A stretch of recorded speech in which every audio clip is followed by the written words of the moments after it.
What's up, guys, and welcome to the very first episode of the Taza podcast. So, this is the very first episode for this new podcast.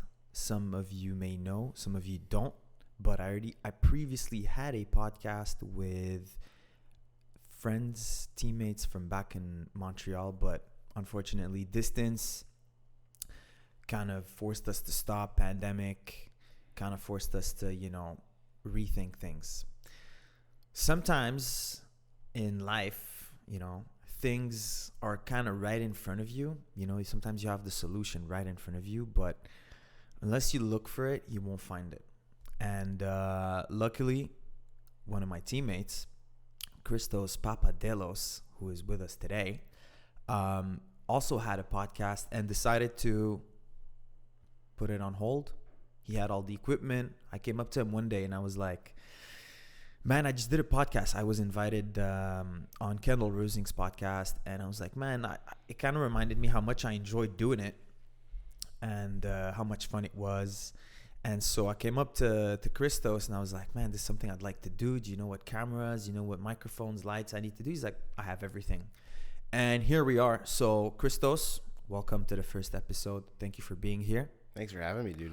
Actually, so Christos will be helping me with the podcast. He's like kind of the tech guy. He has a lot of experience in it. So Christos, this is the first episode. My goal with this podcast is first, of course, is get to know people more in depth. I often get asked when I do Q&As or I go teach seminars, so how do I make a living from jiu-jitsu? How can I turn this into something I do full time? And the truth is, there's not one way. Everybody has a different path.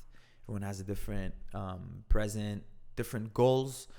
And this kind of the goal for me is to get to hear other perspectives, other paths. And today we're going to get to hear Christos Papadelos' version, how he got to Austin, how he's now training full time and running a promotion. He has his own promotion. He even has his own streaming platform. We're going to hear all about it.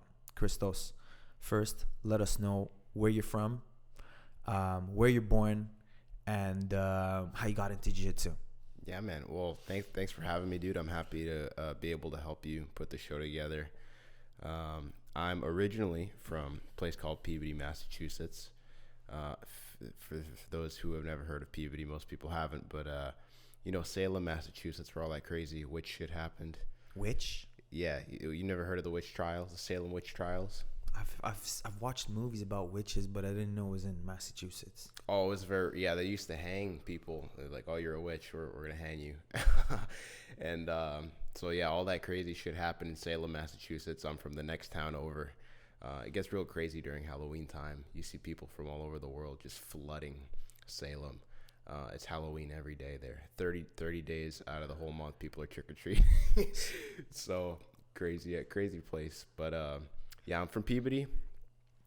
I moved to Austin about a year ago to train with John Danaher. It's something I always wanted to do. I know he's the best to ever do it, so I wanted to come start training with him. And honestly, when I first got down here, I had been promoting shows for like a year or so, and I was just gonna stop. I just wanted to work on just focus on training full time and just have like one focus. But I realized quickly that promoting grappling matches was just going to be so much better, so much more fun, and much more in depth down here because of all the talent. I mean, you literally have like some of the 4 best gyms in the country, all within like 20-30 miles of each other. So that's pretty so the talent pool's super saturated. So I got really into that, just kind of started systemizing everything that I do with different shows and stuff like that we have on the network. And yeah, man, here we are. People like ask me all the time, like, how'd you learn to do all this stuff you do? Like, you make all this stuff, I see you post all these different things. And I always tell them, first of all, I learned everything that I do for my business and for just like shows like this on YouTube. You can learn anything you want for free, basically, on YouTube and the internet. So I look at myself more as a content creator / promoter that also just really likes jiu-jitsu. Obviously, yeah, I see myself as an athlete. Sure, I train a good amount basically every day, but yeah, I just see myself as like a content creator / promoter that really likes grappling. So when the team was in New York, did you know about John Gordon and all those guys? Yeah, I came to visit probably like 4 or 5 times. I'm good friends with Placido Santos, who's John's student. He's a purple belt under John. And Placido lives in Massachusetts. So when the team was in New York, he would come, every week. He'd come a couple days. And by any means necessary, just get to John's class. So I was fortunate enough to be able to take a couple trips with him. Like I said, maybe 4 or 5 times. That was my introduction to everybody. And then the team moved to Puerto Rico, obviously super, super exclusive. No one could come train. So I was like, all right, well, I'll wait till these guys open a school. And then I think like the first day that you guys were teaching at Henzo Gracie Austin, it was like the first or second day I was there for a trip. And then after a couple of trips, I'm like, yeah, I want to live here. And, that's pretty sick. And just move down. Sick. How did you get into jiu-jitsu? I got into jiu-jitsu. I signed up for my first jiu-jitsu school because I did taekwondo as a kid, and I was just watching Conor McGregor fight, and I was like, dang, I want to do this. I want to do MMA, but I got to learn this ground stuff. And I just like I was doing taekwondo, I had good kicks. I'm like, oh, I got the striking down. Like I just gotta learn the grappling, and I signed up for jiu-jitsu, started grappling, and I was like, oh, this is cool. I like this a lot. So it just kind of took off from there, and eventually I started like phasing out the gi. Obviously, most people start with the gi. It was one of those schools like no gi is like once or twice a week. And you just kind of, you know what I mean? That's how most local places are, I'm pretty sure. So you haven't been training that long, huh? Like 5-6 years. I started when I was like 15.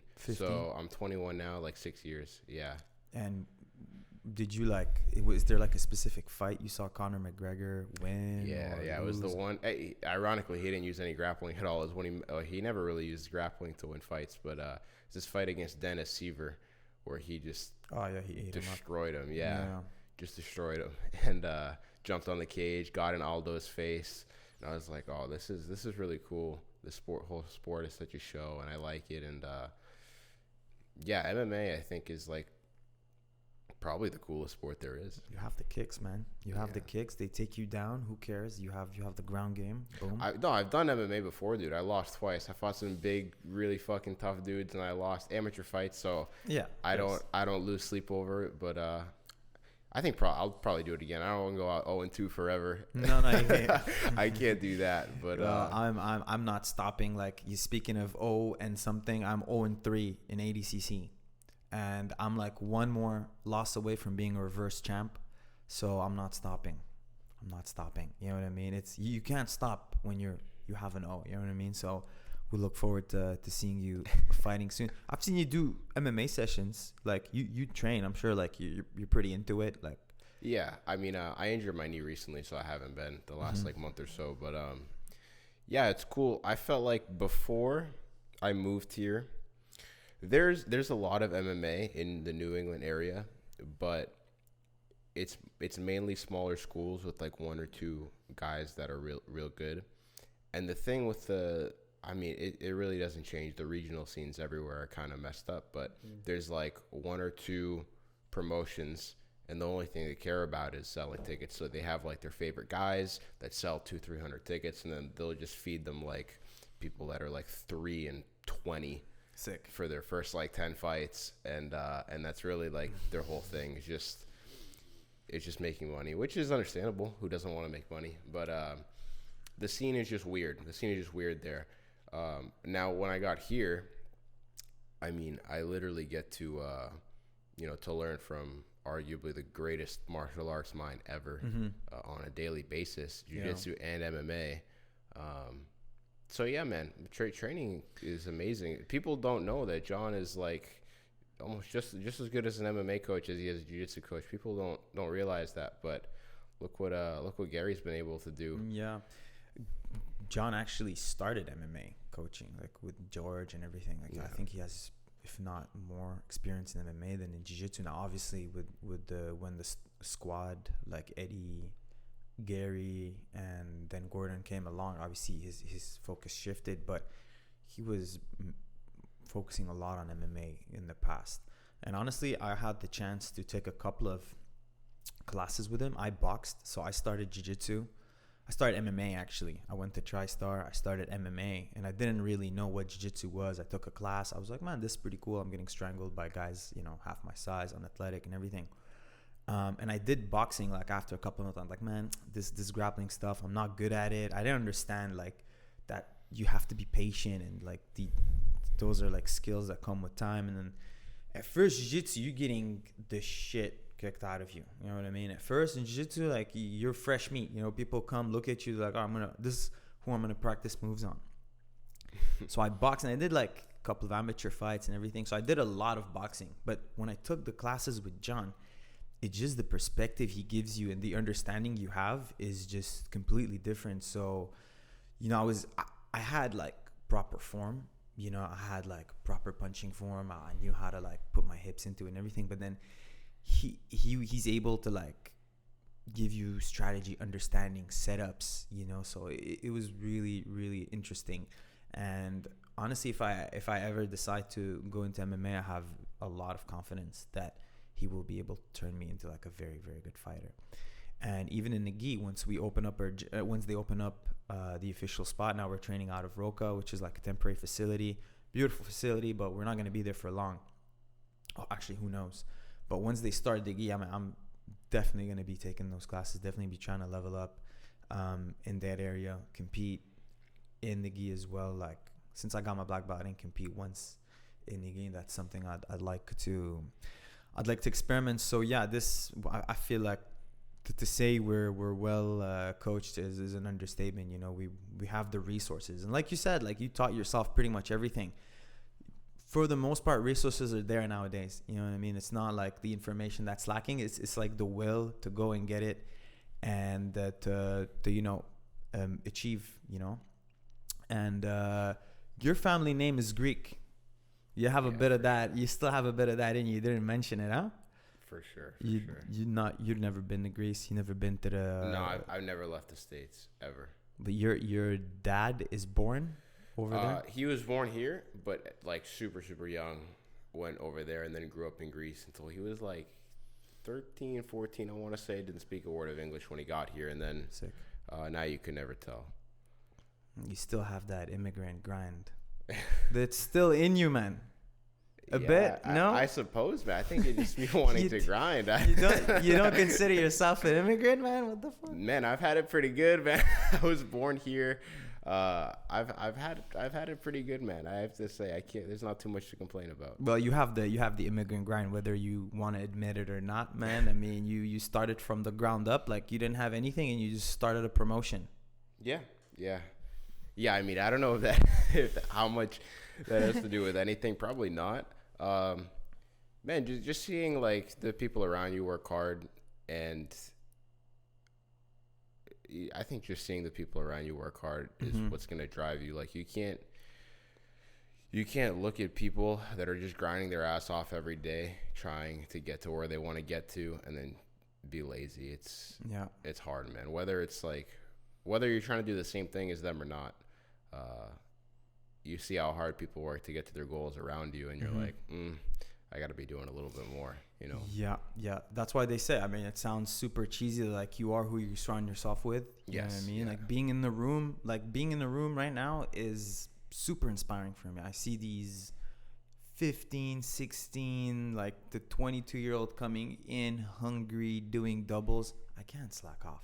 You know what I mean? Now, you can push that a little bit too much and start to get injured, start to, weaken your body, and then, risk injury, risk getting sick and whatnot.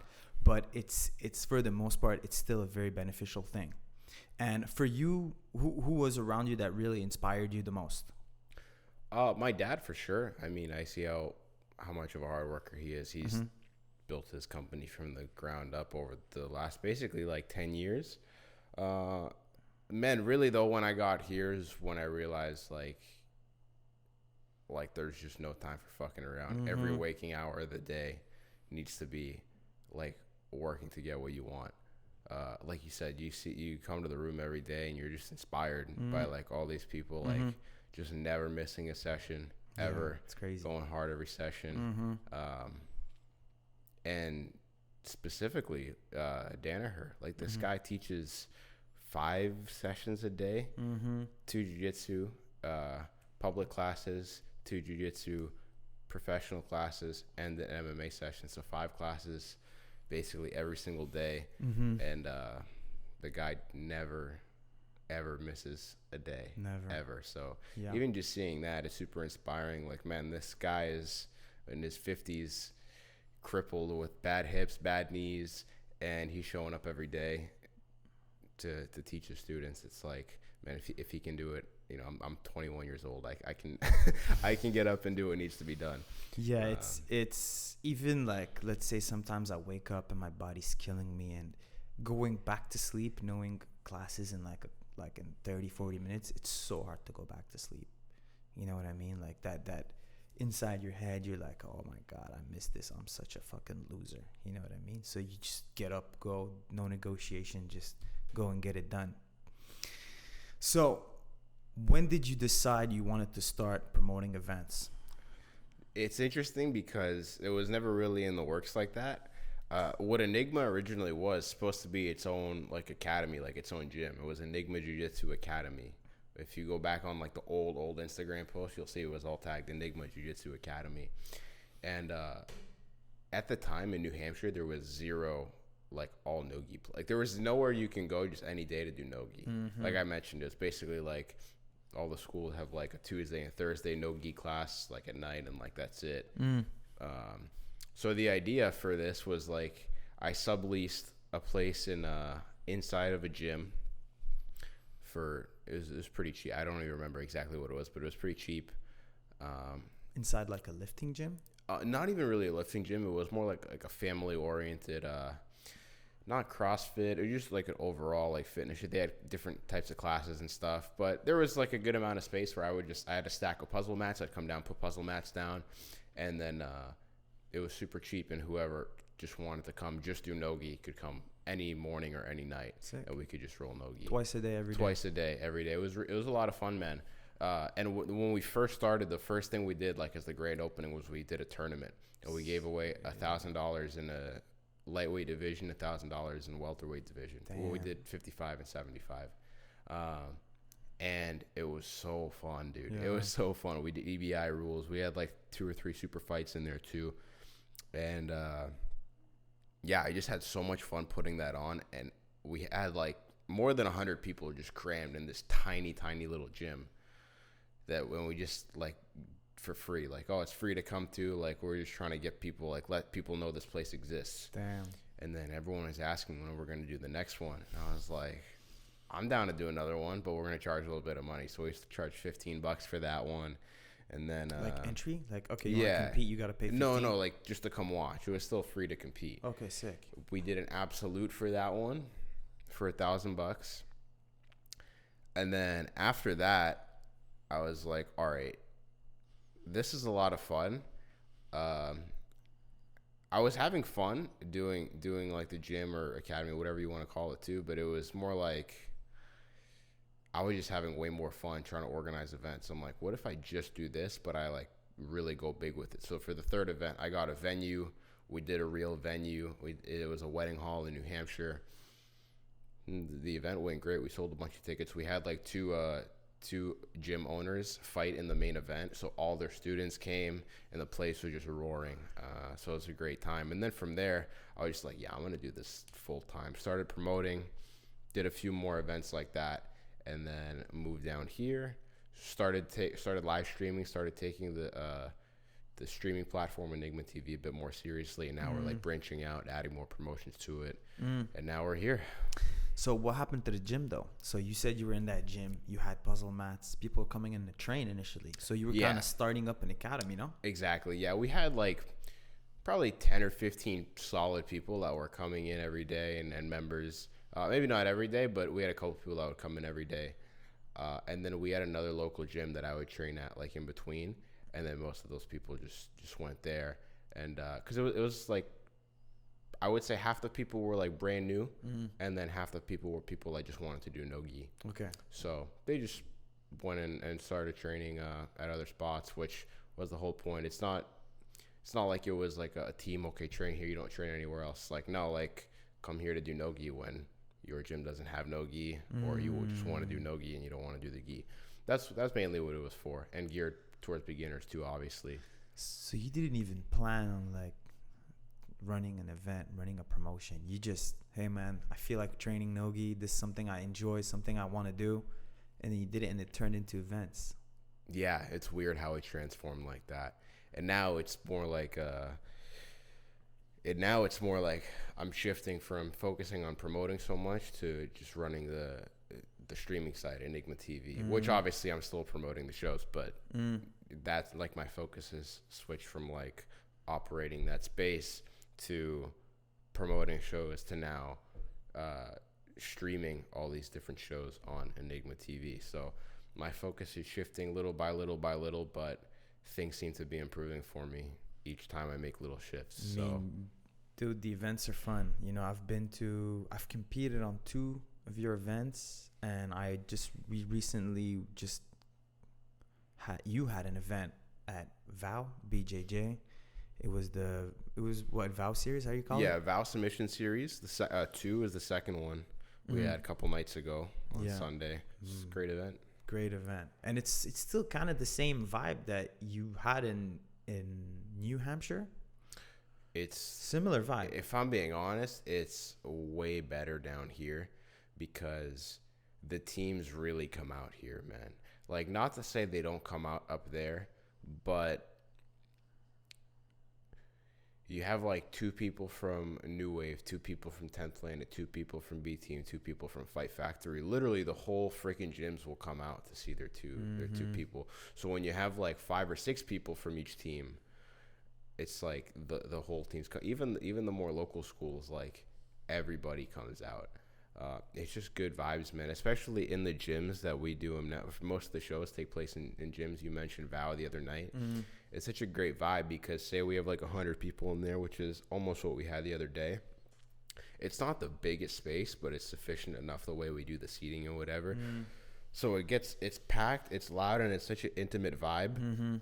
Especially when crazy matches are happening. Like we had that one match, Landon Elmore versus Nathan Gerard the other night, which I think that's the loudest it's ever been in VOW. Even when you fought Hunter Colvin, I don't think it was that loud. When Giancarlo won the Absolute with a smother tap, I don't think it was that loud. I think Landon's match with Nathan was probably the loudest that place has gotten in the events that we've done there. Yeah, it felt like a lot more than 100 people in there. Yeah. Definitely felt like a lot more than 100. And it's like such a cool thing to be in a gym, man. You're like literally a foot away from some of the competitors, and they go out of bounds, and you keep going. And you're experimenting with different rule sets, or you're kind of decided, okay, this ADCC rule set is the one I'm going to stick with. Yeah, Enigma is ADCC rules from now on. That's definitely what we're going to stick with probably forever. Okay. And then we have VOW submission series as well as ADCC. The reason that I also think it's important to have like one other one, like other promotion like VOW doing ADCC is because Enigma's the one I'm going to like put the most money into and try to make the biggest. So it's not going to be every month or every other month like these other ones.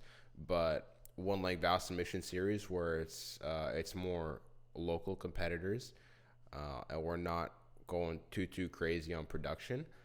We can do the shows more often and get guys and girls that want to compete under the rule set more reps before they go to the opens, before they go to trials. Really, it was like meant to help people get reps in before they go to trials. But now we have the opens coming up too, so hopefully it'll even help for that. Yeah. And the matches are a bit longer than trials too. It's 10 minutes, which is like the standard length. What about you? I competed on one of your events. It was in a Oscar Blues Brewery, Black Widow Invitational. That was a cool rule set too. 15 minutes. Yeah, the same format as WNO, who's number one. That's also a pretty fun one. Yeah. I think Fight to Win was like originally the first promotion that started doing it. Then obviously they started doing it with WNO and Flow Grappling, blew up that rule set. And a lot of people prefer it over EBI, and I understand why, because you actually have to like mess the person up in regulation and not just follow the regulation. Yeah, exactly. So I can see why people like it. I'm a fan of it too. Yeah, Black Widow Invitational, we use a sub-only rule set, and then we have some other shows coming on. For example, the Connor's Grappling Invitational up in Massachusetts, also going to use that rule set, submission only. But we have another show coming on soon that I'm super excited to announce that we're going to be using ABI rules. And that show is going to happen more frequently. Question. So now when you have these events in Massachusetts, you have to fly there, right? Yeah. You have to go to these events. You don't mind that? No, I don't mind it too much. Yeah, I mean, a flight's a flight. I would prefer to be at all the events that I have on my network, just because, like, I've had instances where I go compete at an event. I won't name the event because I don't want to be that guy, but like I want to say maybe not even a year ago, I went to an event and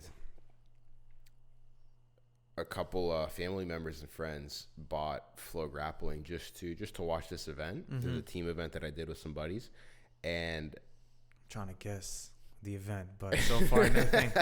And I remember they're texting me like, "Hey, this stream is like one frame every 6 seconds. Like it's just not working. It just like it's like a slideshow." I'm like, "All right, I'll ask the guy what's up." I go ask the promoter, "Hey man, I have like a couple of people back home that, you know, bought, like they subscribed for a year to watch this and it's not working." He's like, "Yeah, dude, the Wi-Fi at this place isn't great, but like we'll have it good to go next time." I'm like, "Dude, what do you mean? What do you mean you'll have it good to go next time?"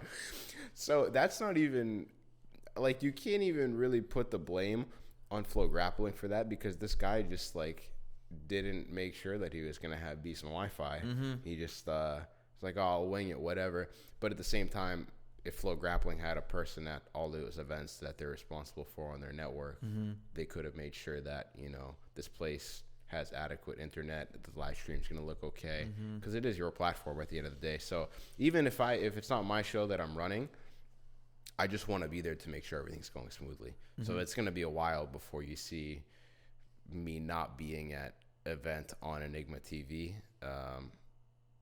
And I, you know, have someone else, but there's always going to be someone on behalf of Enigma TV there. I think it's important. I feel like a checklist. You give someone a checklist, for sure. Like, "Hey man, check this, and that. You know, make sure all these things are taken care of."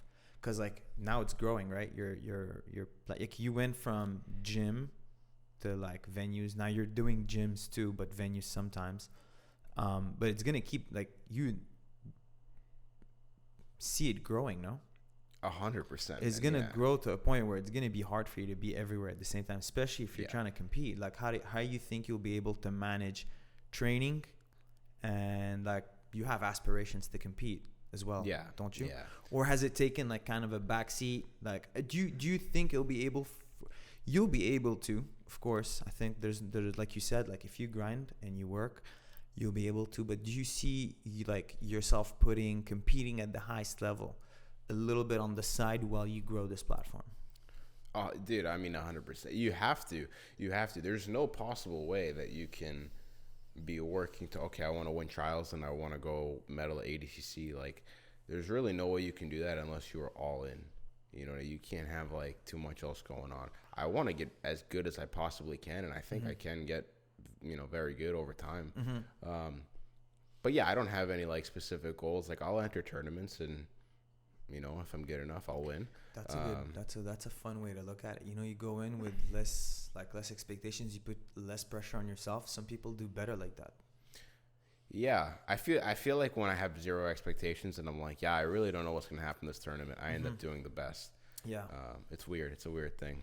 Yeah, I agree with you on the aspect of, you know, if you want to really excel and be really, really good at something, you kind of have to put most of your energy into that one thing, I feel. Yeah.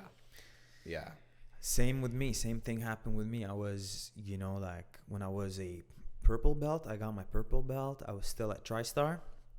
Gordon Ryan came in to help one of our team. At the time, he was still training at TriStar. His name was Tom Breeze. And I trained with Gordon, and I felt like that next level jiu-jitsu. And it's not to say that I never trained with high-level guys, I spent a whole summer at Marcelo Garcia's gym, and that's at the time where, Dylan was still there, Matez Deniz was still there, Tinoco, Manshur Kara. So I trained with a lot of high-level guys. I was still a blue belt. Then I come back, get my purple. Gordon comes in. I feel that level. I'm like, shit. I have to, this is next. I've never felt that. You know what I mean?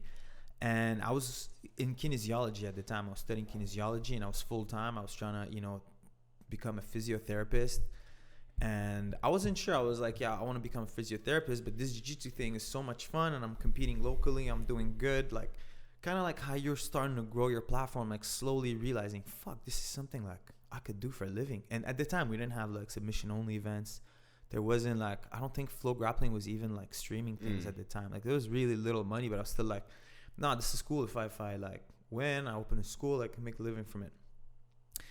And so I did a semester, and I had like still 4 university classes, like it's a lot of work.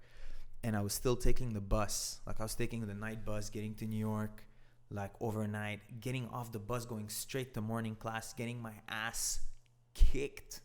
It was at the time I didn't even know what a heel slip was. I didn't know like anything about leg locks, and everybody was beast mode at leg locks. We had so many, like, they were ahead of the game at that time, in the blue basement.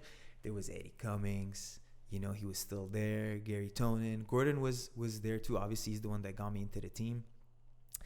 But there were a lot of other leg lockers too. There was like John Calistine, Rao. There was so many guys in that room. So I was getting my ass kicked, and every time I'd be on that bus, I'm like, man, I'm going to go back.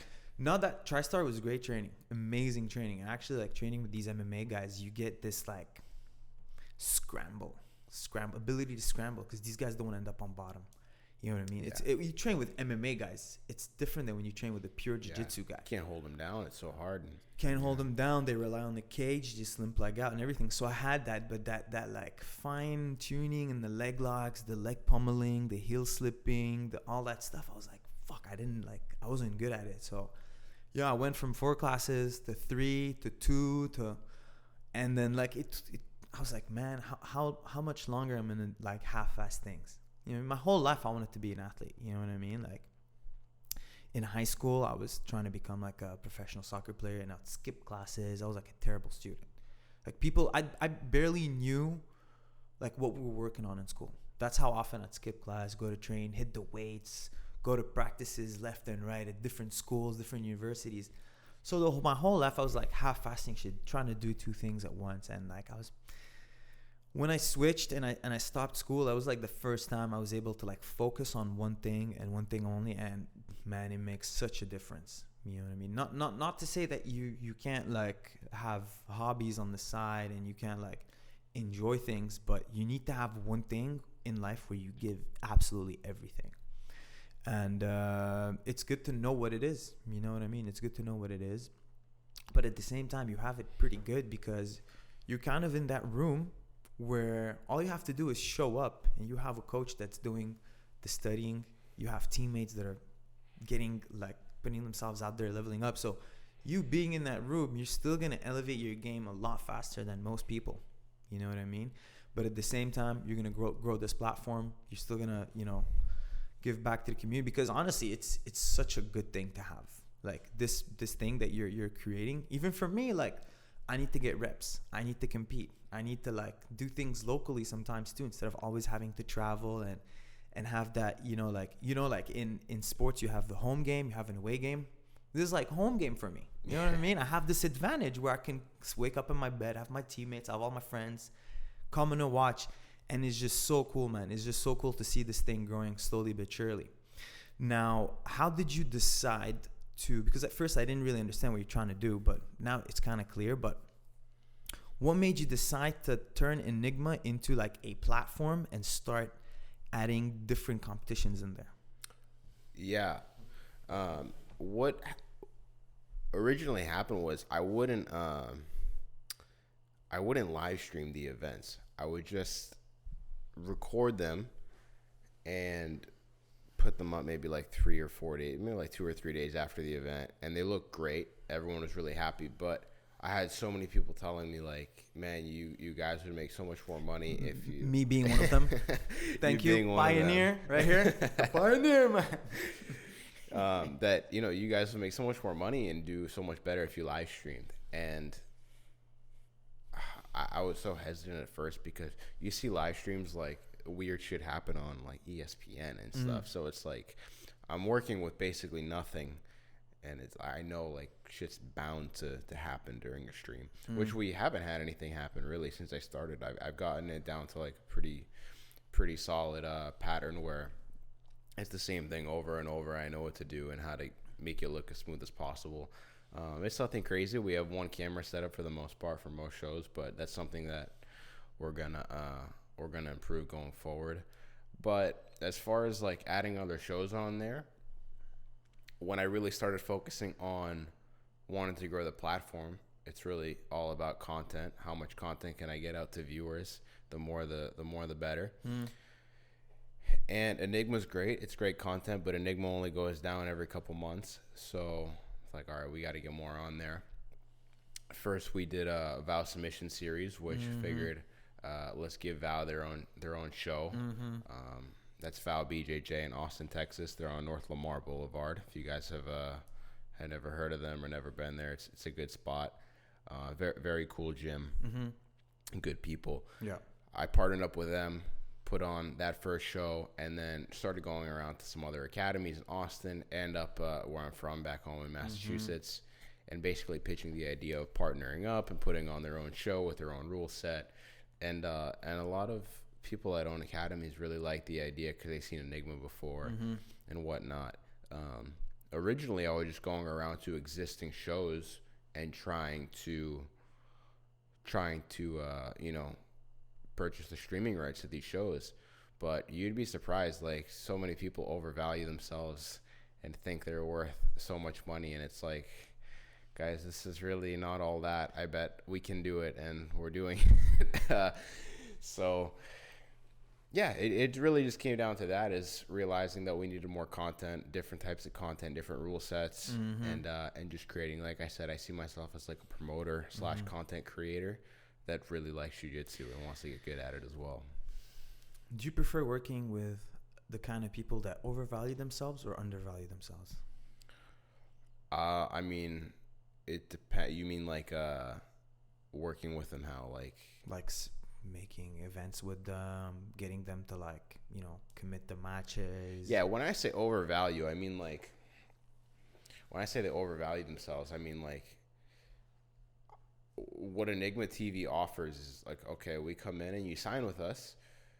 We don't have as much money as someone like Flow Grappling or Fight TV or Fight Pass, right? Okay. So we don't have not yet those resources yet, right? But what we do have is a lot of knowledge in how to make your show 10 times better than it is right now, right? So you, like, for example, I'll find a show online and I'm like, okay, these guys put on a good amount of matches, but their posters like really need work. Their social media game like really needs work. Their day of setup like could use some help. Like this is like a base to work with, and I feel like I could really provide a lot of value to these people. And then they just ask for like an absurd amount of money to stream their show when I like have to fix like 5 things, and I'm like, okay, that's just so not worth it for me. Maybe like, one day you tell them. Maybe one day, I don't know. Like you tell them, hey man, I see where you're going, but maybe we're not there yet. Like I don't know how you approach that. Yeah, no, for sure. I mean, there's different conversations with everybody. I mean, some people are completely reasonable and it's worked out, and we come up with a good deal that works for both of us, and we get their show on there. But yeah, man, I realized quick that like, people are asking for just way too much money for shows that just frankly aren't worth it.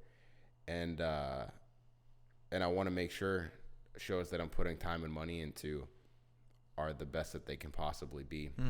That's why you see like every graphic that comes out for every show on Enigma TV is amazing. Everyone's always raving about the posters, the Instagrams. That's really what I'm focused on, and just making it as professional looking as possible with what we have.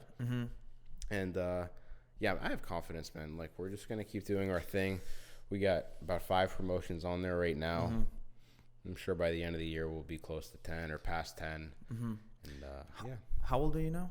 21. 21. 21. Shit, man, that's good. For 21, you already have that set up. So at 30, you're probably going to be, you know, showing up to events in the tuxedo, right? And Tuxedo, the cigar. the Bruce Buffer cigar, glass of whiskey, a VIP lounge, you know, watching your events unfold. Is that what you see? That's the plan.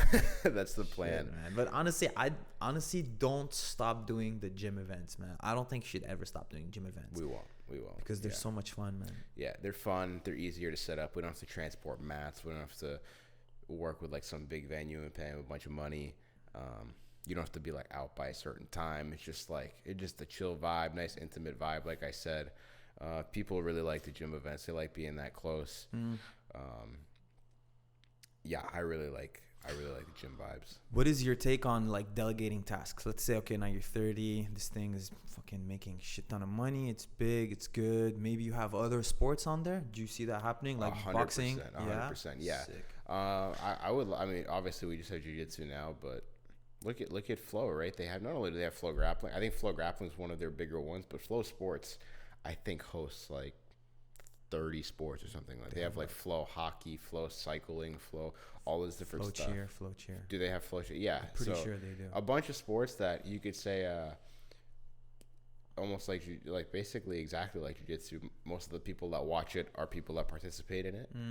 Like those types of sports are what they focus on. And MMA. Yeah, I would love to have MMA on Enigma. 100%. Sick. Yeah, that would be great. Again, it's just it's just a matter of having the resources to buy streaming rights from shows, and that you think jiu-jitsu shows are expensive, so to buy the streaming rights to MMA is going to be even more, because way more people are going to watch MMA. I don't see why you wouldn't be able to do it, man. Like I think the mistake that looking at people, where I see people messing up, and not just promotions or whatever, I just see people get like impatient. You know what I mean? I feel like this is the biggest trait, like looking around and analyzing people's success, or like analyzing what works for them, is most of the time is just sticking to it, you know, being patient. Like, I'll give you an example. I was supposed to be on that card on the 8th, right? Here's my price. Here's what I want. No, we can't do it. Saying no sometimes for the better, that's smart. Yeah. You know what I mean? Being patient, playing the long game. And like for me, I completely understand that. I'm like, okay, fine. Yeah, let's wait. We'll do it another time. But I feel like some people, when they fail, or the reason why they fail is they just get short-sighted and they can't see like a couple of years ahead. Like, what is it going to be in a couple of years? You know what I mean? It's super important, like to zoom out a bit. Like sometimes when you're like, you know, in the little tasks, and just lose sight of you know, the long run. You know what I mean? Sure. That's why I'm like wondering, like, for you, do you ever like almost lose that? Do you feel like you get short-sighted? Do you feel like having someone help you would help you keep that long-term vision? Yeah, I mean, growing the way I'm growing now, I'm not going to be able to do everything myself, of course. So we'll be hiring staff pretty soon, probably the next couple of months. That's good, man. Yeah, creating jobs, Enigma, get some. Yes, sir. Yes, sir. Yeah, we're gonna have to, man. Like, for real, there's so much to be done now already, which I can handle most of it myself. But there's definitely gonna get a point where it's gonna be, you know, too much, and I'm gonna have to start delegating stuff out, which I have, like, very in small ways, but nothing like too major. I'm such a perfectionist when it comes to like the site looking perfect and everything looking perfect, that I just prefer to do it myself right now. But eventually, yeah, of course, there's going to be a time real soon where I have to start training people for certain positions, and just basically growing the team to have everyone have their own responsibilities. So it's been what, like 2 years now? You've been doing this 3 years? Yeah, I just posted a few days ago, like the first ever Enigma happened 2 years ago in that gym on January 3rd in that gym, exactly. Now, like, even that one was such a great event. Like, that's one of the better ones that we've done. Yeah. And the one next month, February 11th, 2023, is going to be Enigma Invitational 10. Your main event guy right here. Main event guy. Taking on Sean Melanson from New Hampshire. I got to start watching this guy's tape, man. I haven't. I got to start doing my homework on him. I know he had a couple of good matches. He had a close match with PJ Barch.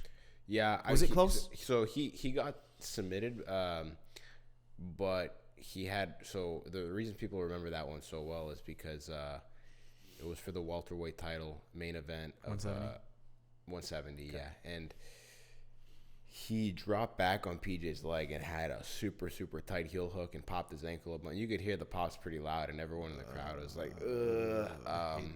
So he's very tough. He beats up like basically everybody in the New England area. Is probably like top 2 or top 3 guys, I would say, in the whole area. Sick. So he's very talented. And I think you guys are going to have a great match. He's the champion at 185. It's for the 185 middleweight Enigma title. Mm-hmm. Most of your matches recently have been 185, yeah? Yeah. No, I mean, for Charles, I'll have to cut back to 77. And then this year, I'm going to start competing at a lighter weight. I don't want to, like, get in that habit of staying heavy and not being used to competing at 170. I don't want to get the trials or get to an event, it's 170, and I'm not used to it. So I'm going to start cutting weight. I talked to, his name is Matteo Capodaglio. He helped Dante cut the lightweight. When I saw that, I'm like, 162. Dante cutting to 162. I remember seeing that. I'm like, how without losing water. Like, he didn't see, he was eating before the event and everything. I'm like, bro, I need to hit up that guy. He won, right?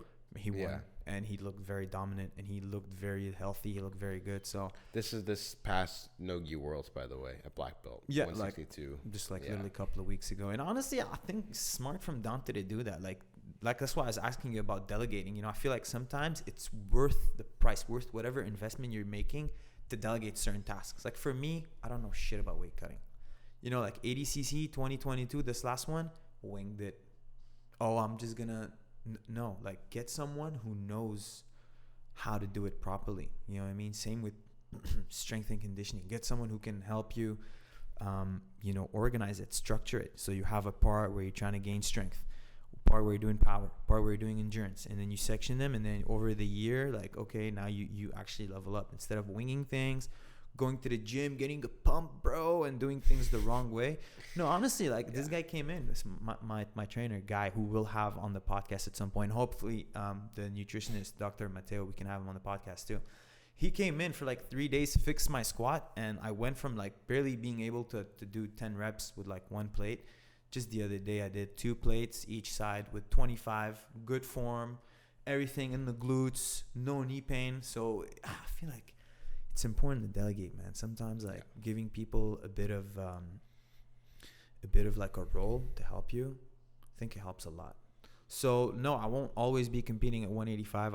I do count on coming down. I have to frame for a 170 pound guy anyways. I don't think 185 is I mean, especially medium heavy IBJJF, it's 188. Guys are big, man. They're like, big, yeah. And it's not like I won no-gi Europeans at medium heavy. But I got hurt. I got injured in the process. Big boys moving them around, everything. I feel like cutting weight, being lighter, moving around at a lighter weight, I feel like it definitely helps. I feel like it's worth the. I prefer being light, eating less than eating and trying to stuff myself to come up in weight and get into a competition bloated. And man, eating takes away like some of that mental clarity you have when you're cutting weight. For sure. I feel like also when you go into a competition having like cut weight, you feel like fuck yeah, I had to cut weight. Like in a way, it's satisfying because you kind of you won a battle before stepping on the mats. Yeah, you got to make it worth it. Yeah. That's why I hate having buys at competitions. I hate it. Like, let's say you get in a competition, you have a buy, the guy already has a match, he's warmed up. I hate it. You know what I mean? But again, like if you get a good warm up, I feel if you can kind of even it out. But still, man, I hate like people outworking me, especially the day of a comp. Not a big fan.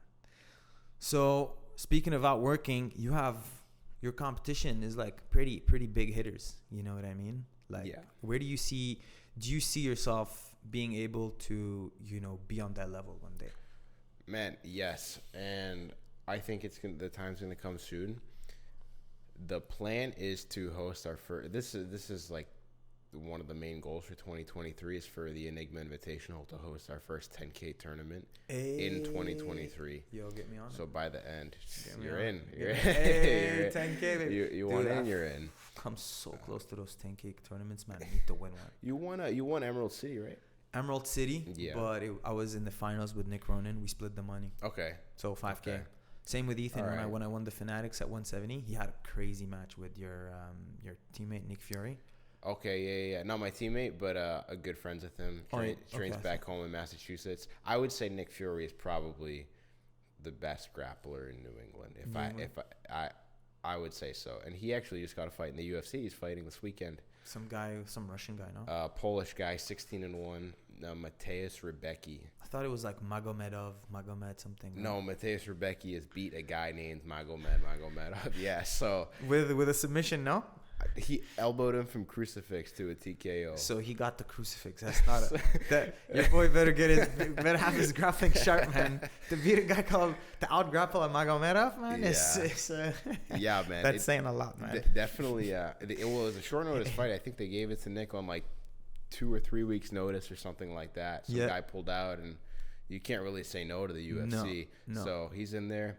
I think he's like a plus 500 or 600 underdog. So be it. But and if he wins, he's going to be the talk of the town. So let's see what happens. I don't know. But where were we going with that before? I was asking you have some heavy hitters in the game that are doing what you're trying to do. It's a good example, obviously, to follow. I'm sure you take some inspiration from like Fight Pass, from Flow Grappling. Fight TV, I don't know, man. Something weirds me out about that platform. From my understanding, they're really big into like the indie pro wrestling scene. So like the smaller companies, like I'm sure most of the people listening to this don't watch pro wrestling like WWE or AEW or anything like that. But the smaller indie companies, usually a lot of them stream on there. And I think they have a lot of people subscribing to those shows for pro wrestling. Because wrestling's bigger than MMA is. Like WWE. Yeah. Where is that streamed actually? Like where they have their own network, WWE Network. Oh, they have their own. Well, the TV WWE channel? does, but like just that company though. But a lot of them are streamed on Fight TV, like the lower like indie circuits. Okay. On Fight TV. So I think they do have jiu-jitsu and MMA, but I think a majority of their money comes from pro wrestling. If I had to guess. Okay, that makes sense. But they are kind of like the obscure, like odd man out when it comes to the martial arts streaming sites. So I see what you're saying. You will stick to martial arts for now. For now. And you see yourself getting to that level one day. Yeah, I mean, who knows, man? Like, who knows how many sports we're gonna do? I have like I said, the 10K tournament thing. Our first one, I really want to do 2023.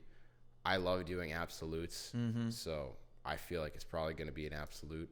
But absolutes are fun, man. It's fun. It's a lot of fun. I mean, not for the lighter guy, not for us. Not for us, but I jump in the absolutes, man. I love the challenge. I love the test. So I mean, if you invite me, man, you know you have one athlete already confirmed. Right? Yeah, you want in, man. You got in. I will say, like, I just want it to get bigger and better. If we can do even like a 20 or 25K tournament 2024, that's like my ultimate. I wouldn't say ultimate goal. I have probably even bigger goals than that long term. But for the next 2 years, like I would love to be able to host a $25,000 tournament in the next 2 years. And that will be in a gym? Probably not going to be in a gym. Well, how about like a big gym, like a massive gym? Well, why not just do a real venue then?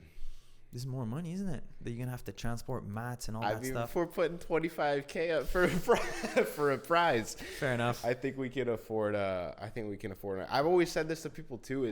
In Austin, I would love to do a rooftop event. Dude, how cool would that be, man? Rooftop selling drinks and whatnot, and food, like and a like club or something like that, or a bar on a rooftop. Yeah, just lay mats, like a big mat space down, and have the event happening on a rooftop in Austin would be so cool. So that's like another goal I have is do a rooftop. Downpouring rain. Thunder, yes, all exactly. That well, I'm sure you can like get it covered and whatnot. Yeah, but I think a big tournament like that, outdoors on a rooftop in Austin, the jiu-jitsu capital of the world at this point, Sick. would be it would definitely be the talk of the town, if not the country. You know, I said a few days ago on Instagram when I posted about it being like Enigma's 2-year anniversary, like, give us 2 more years and there's not going to be a grappler in the U.S. that doesn't know the name Enigma. I'm pretty confident that that's going to be the case, man. Yeah, man. I mean, you're in the right place to do it. You know, you're in a city where there's big names. You know, guys that have good pull, strong teams. I think it's a smart thing what you're doing. You know, there's not many people out there that are doing that anyways. Like, not many people have that understanding, that knowledge of, okay, man, I want to start a streaming platform and all that stuff. It takes a lot of, like, it took you a lot of work, no? It took you like a lot of sure, yeah. figuring out and trying and error and whatnot. Yeah, 100%. Like I said, I really didn't think of like streaming as a way for Enigma to make income until recently. It was just like, all right, this is where you can find the matches, but that's not really a priority. Priority is selling tickets. And now it's kind of the other way around, where it's like, yeah, ticket sales are nice, and that's like, you know, obviously we want to sell as many tickets as possible. But just putting together an insane card, just stack the card the best I can, is gonna sell us a lot of tickets regardless, and is gonna make sure a lot of people tune into the streams. So that's really, I think, what the most important thing is: getting the card as stacked as possible, making the best matches possible. But to be honest, you had the sickest matches. 2 guys that, like, not yet, that people don't really know. Yeah. You never know, man. You never know. You never know. It's when there's a bit of history, I feel like guys come in a little bit more fired up. Like Landon, I was asking him. No, I didn't ask him, but I was just hearing him talk about his match. Like, I don't want to lose to this guy again. So he was gassed. I told him, bro, don't show you're tired. Everybody could tell you were tired. Don't show it. But he was like, I can't lose to this guy again. So there's like a bit of history too. Yeah. It's pretty sick. And those kids are 1-1 now, man. I told both of them that I would love to make the trilogy happen. Nathan Gerard won the first one at the ADCC Open. Yeah. He won, I believe, by negatives. It was a real close match. And then this one the other day at Val Submission Series was... No negatives. That nobody... No negatives, no stalling. It was 0-0 up until the sub. Yeah. It was super back and forth. Fucking fun, man. It was so good. It was so good. So, Christos, 2 years into doing this, what is the biggest mistake and the biggest takeaway that you still carry with you since you started doing this? Like, something you're like, fuck, I can't make this mistake again. I can't do this one thing again. I would say, man, just like overspending money on things that really don't matter too much. Overspending. Yeah, just overspending, and you make mistakes quick, and you learn, like, okay, you just learn what you need to fix. I would say just overspending. You put yourself in like kind of a deficit at some point. You have to dig yourself out. A little bit, yeah. But now that the gym events, like, it's just so, we talked about this a little bit before. It's just so much easier to do, because I show up with like a duffel bag full of equipment, and then I peace out, and then. It's so sick, man. That's it. It's so much fun. Like, I enjoyed watching these events so much, man. You have no idea. Okay, so overspending. I feel like a lot of people can kind of relate to that. I overspend on things I don't need to. Yeah, like I'll give you an example. Not really, actually. I just overeat. That's the problem. I eat when I'm not hungry, man. It's just a big problem. Like I'll give you an example. I remember spending like $1,000 on just like this Bluetooth speaker that we use for walkouts. What? And I just remember being like, Bluetooth speaker, like, it was like a gigantic, like a bump box, like this big, and the thing cranked, like, it was awesome. But like, that's for the rooftop, man. That's a for good investment, long-term investment. But yeah, like, the thing is, like, do we really need to spend $1,000 on a speaker for like walkout songs? We could probably get away with like a $200, $300 speaker. So it's just like minimizing, but. Then again, like, I'm like 19, 20 years old, figuring out how to run my own business. It's like, I see all the time. I remember high school, dude, like business class ran by people that like have never done shit in their life owning a business. And it's like, what can this person possibly teach me at running a business? The best experience you can get is going out, making the mistakes yourself, gaining experience yourself. And 100%. That's it. Like, learning from your own mistakes, there's no way it's going to stick with you more. You know? And some people, like me being one of them, you tell me don't do this, guess what? I'm going to do it. Yeah. You tell me this is not good for you, I'm going to do it. And then if something bad happens, all right, this guy was right. Now I understand it through experience. Yeah. It's so different. Yeah. No, it's crazy, man. Like, I don't know. I really feel like school for me was like I did digital photography. I did graphic design class. I did TV class. I did like all the shit that like I basically taught myself how to do on YouTube. Now I do like 10 times better than these like teachers who failed me in their classes. Like I can, like I'm listen, you know? people. Yeah, this is important, man. This is important. No, for sure. Like honestly, when I was in kinesiology, I was like, oh, I'm gonna learn how to train. I'm gonna learn how to put power. I'm gonna learn didn't learn any of it. Yeah. The closest I got was an anatomy class, and it wasn't like, nah, man, it's not. Nothing. That's not what I need. That's not what I need to learn. So it was like, there's nothing like life experience, man. And honestly, to go back to the overspending thing, like, it's making me think. Like, you look at ADCC 2022.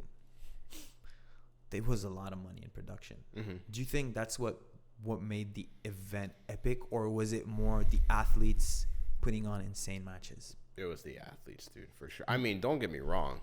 That stuff makes it so much better. Like, you have a bunch of fireworks and flames and, like, cool entrances and announcer. Like, you have Bruce Buffer there. That stuff's fucking awesome. Yeah, obviously, it's going to make it some great. Part of it, yeah. But if you took, like, that same talent pool and then like did that tournament in a little gym. Yeah, let's go. It's not Gordon Galvao too. Yeah, at Vow series.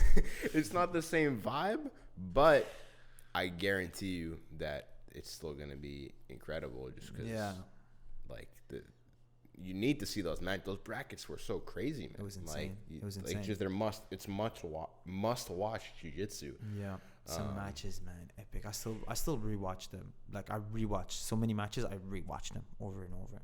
I'm like, oh, today I want to watch Giancarlo. I'll watch Giancarlo's matches, who we will have on the podcast soon. Giancarlo probably already at Roca right now, getting ready to train. But no, man, to seal the deal on overspending, I feel like people appreciate more that. Don't get me wrong, it helps having smoke machines and lights and a DJ and music. It puts a vibe. But then once the matches start, people are looking at the match, man. That's what they're gonna remember the most. It's gonna take away the most. That's why I feel like your events are being like pretty successful, and like people walk out of there like, fuck, that was sick. I had a lot of fun, man. Yeah, I haven't really had any like people will say like, oh, I wish this was different. I wish we did this or this. Most people are pretty happy with how the events go. They have a good time competing. And like, I try to make the experience for the people at home just as good as the people that are there. Yeah. Both people are spending money to watch, whether you come buy a ticket or you're watching at home. $6, fam. $6. Come on. You get all this content. And a heck of a lot more coming really soon. I'm going to have a big announcement coming up with a new show that I'm excited, man. I'm excited to see it. It's fun seeing it grow, and it's fun like seeing someone like reap the rewards from their hard work, man. Very nice to see. Dude, I'm having we can keep going on. It's just we're 25 minutes away from class, and it's a 15-minute drive. And you know me, my warm-ups take like 40 minutes. Gotta floss those knees out. I gotta floss. You flossing too, my friend. Don't make fun. You started flossing too. This guy, you had like an injury in a match, right? Like, I popped my LCL. Nothing too crazy, but did you get it checked? Is it actually LCL? I didn't, but I've had the exact same injury before on the other knee. But did someone test the LCL? No, I didn't. I don't think it's LCL, man. The position you were in, it didn't. What he did basically, guys, for those of you listening. You threw a long hook on the far hip trying to retain. It was Kenta's back. Yeah. And then he like. I can put the video over this so they can see what you're talking about. Yeah. And then I had similar injuries. Like when my knees pop is very similar. And then when I went to get my LCL checked, they're like, your LCL's fine. It was strange though, because I literally only felt it as soon as it happened. On the outside. I only felt it on the outside. Yeah, I think what it is for us from jiu-jitsu, we sit knees to chest, heels to butt all the time, is it tenses up the IT band and it makes everything around the knee like super bunched up. So that's why I floss a lot. I put knee sleeves. Man, Masters 1 division boy right here. So yeah, man, it's just I just gotta take that thing a little bit more seriously now than like when I was like fucking 21. Are you gonna be competing in Masters, or are you gonna stick with adult? I don't think so, man. I really want to compete in the gi. That's the only thing that's gonna change. But even in the gi, I'm gonna do adult. Oh, you're gonna do adult. Adult, man, adult. But I miss it, man. I haven't competed in the gi at black belt, and it, like, I see like these guys getting ready for Europeans, getting ready for pans. It's like, oh, I want to be in there too. You know, I want to be part of it. You know, I want to like test myself too in that for game. Sure. To be continued, man. Christos, thank you so much, Thanks man, for taking the time, man, before practice. Guys, make sure to keep up with his promotion, Enigma Promotions. That's where people can follow. That's where people can keep track. Enigma, anything else? Yeah, Enigma TV. Enigma TV, sorry. Like you said, it's $5.99.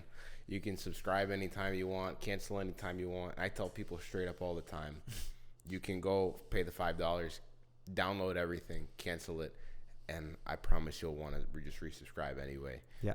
Fire matches keep coming. They're gonna keep coming, man. Keep coming, man. Yeah. Exactly. Yeah. Oh, I appreciate you having me on, dude. Thank you, man. Thank you. Christos will be, I mean, very, very generous of you, man. He'll be helping out with the podcast, posting little clips, little reels, making it nice. This is thanks to him. If it wasn't for him, I wouldn't be doing this podcast. And if you like this, make sure to let people know this podcast is going to keep going. I'm going to have more teammates on. We're going to get to know other people from the team. And then we're going to start going into other teammates, different topics like nutrition, weight training, mindset, all those stuff. Hopefully one day we can have, you know, John, Gordon, Gary, Mergali, Bodoni, all those guys on the podcast here so we can learn from them and learn from their experiences. Thank you guys for tuning in, and we'll catch you next time.